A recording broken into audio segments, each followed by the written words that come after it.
Hola, es Fernanda. Today I want to talk about choosing yourself and not abandoning yourself and why they're different. Because it's something that I'm kind of living through right now and learning about and reflecting on, and I want to share it.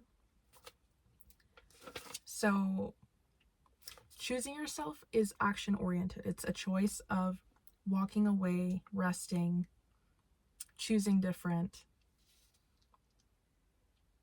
It's asking what is actually right for me right now?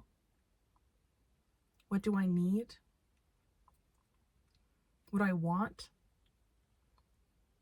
What aligns with my values? But emphasis on the what do I want and what aligns. And it can also be like saying no to something or setting a boundary. And when you choose yourself, it can feel really empowering. It can feel freeing. It can also feel lonely, guilty, shameful, uncomfortable. Grief can come up.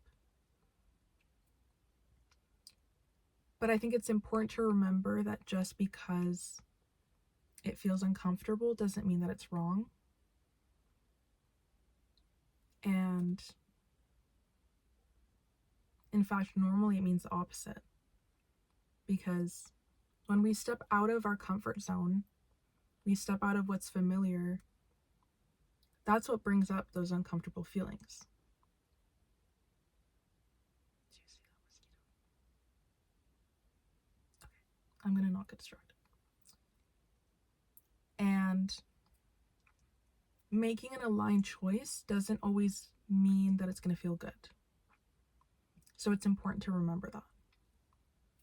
And you can miss something and know that it's not right for you. Now, next is not abandoning yourself. That is the feeling inside that comes after the action, after choosing yourself. Because you can choose yourself. Let's say that you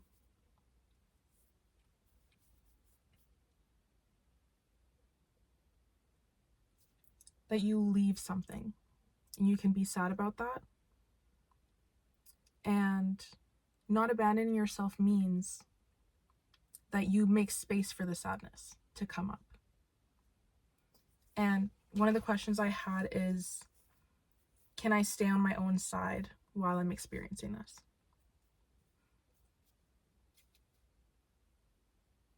Can you hold compassion for that sadness that comes up, like I mentioned, instead of trying to bypass it, instead of trying to ignore it?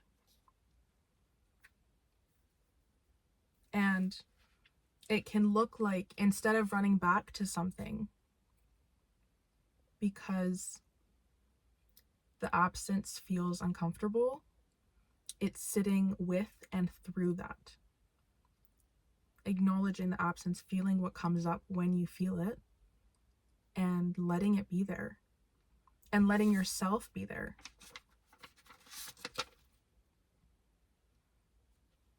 Another thing is that instead of trying to perform at your normal capacity, asking, what do I actually need right now? Because regardless of what choice you made, the emotions that come up,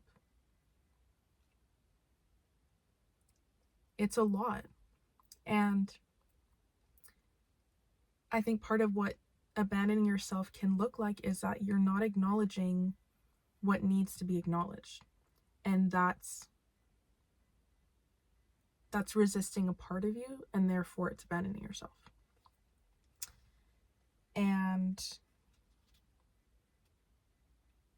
not trying to, like I said, ignore your emotions, not punishing yourself, not shaming yourself, not going back to the thing, and not trying to make those uncomfortable feelings disappear. And it can be really unglamorous, uncomfortable. It can mean crying. It can mean making a commitment to yourself to do the small things, to go for a walk, to allow yourself to cry, to eat when you don't want to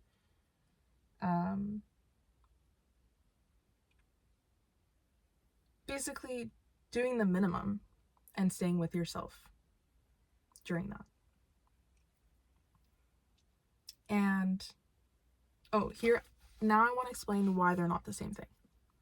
Because as I mentioned, not abandoning yourself would be making room for the sadness. So choosing yourself could be, I'm sad because I left something. I put something behind me. Now, abandoning yourself would mean maybe feeling bad or guilty for feeling sad. Like telling yourself, oh, well, you know that it's not right for you, so why are you even sad about it? That's not very welcoming. Or if you set a boundary and then you tell yourself, even if the other person or situation or place isn't involved in the after part, the inside part, if you set a boundary and you tell yourself, oh, you're being dramatic, you're dramatic for setting that boundary, that's not very nice. And that's abandoning yourself. That's kind of going against you making that choice. You're not backing yourself up. You're not supporting yourself in that. Or another example could be you're choosing to rest and then you feel guilty the whole time that you're resting. So then you can't even relax and rest. So in that sense, you've abandoned yourself. And it can mean that your external choice could be aligned with what you want, what you're working towards, but then the internal dialogue that follows it doesn't follow that. So they aren't the same thing, but they are important to keep aligned, to keep together, because it does make a difference. And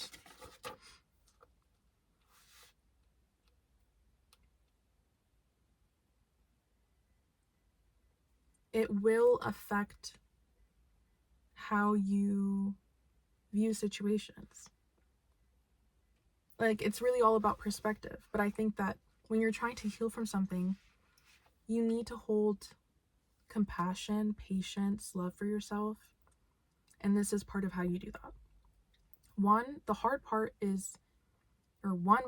of the hard part is choosing differently, choosing what's aligned for you, knowing what's right, what you deserve, what you want, and knowing that you deserve to have it.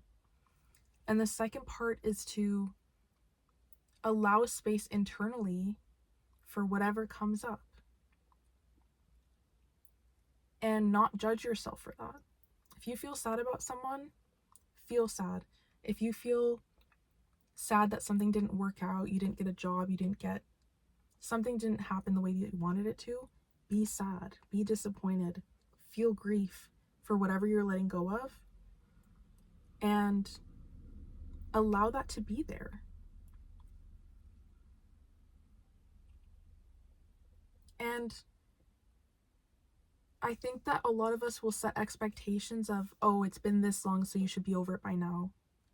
Or you've already felt these emotions, so why are they still coming up? And that's not allowing them to flow, right? Like I've mentioned in other videos, emotions are messengers. And you're not wrong for feeling them. You're not going backwards. And this is a reminder for me too, that if you need rest, rest. And proper rest. Don't feel guilty about it. Don't feel like you're asking for too much or Because the thing is that when you don't abandon yourself, when you ask for rest and you give it to yourself, you're actually going to recover faster than if you keep trying to push through and probably will burn yourself out more. So choosing yourself is asking or saying, I'm going to do what's right for me. And not abandoning yourself is saying, I'm going to stay with myself through whatever I feel because of that choice.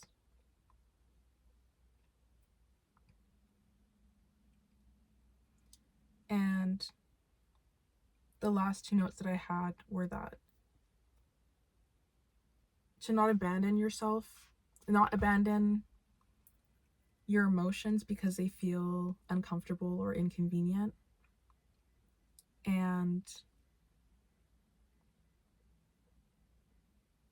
make the choice that's right, and then make space for the parts of you that are grieving that choice. Because grief is a huge thing. It's a huge part of changing and moving on from seasons and people. And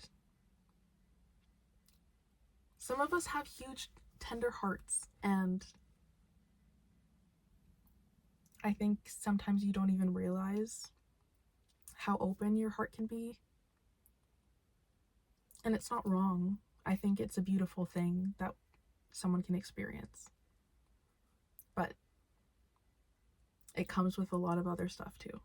So just be patient and loving and know that it's temporary. And it's okay to choose you. So if anything resonated, I'd love to hear your perspective. I'm sending you lots of love, and I'll see you in the next video.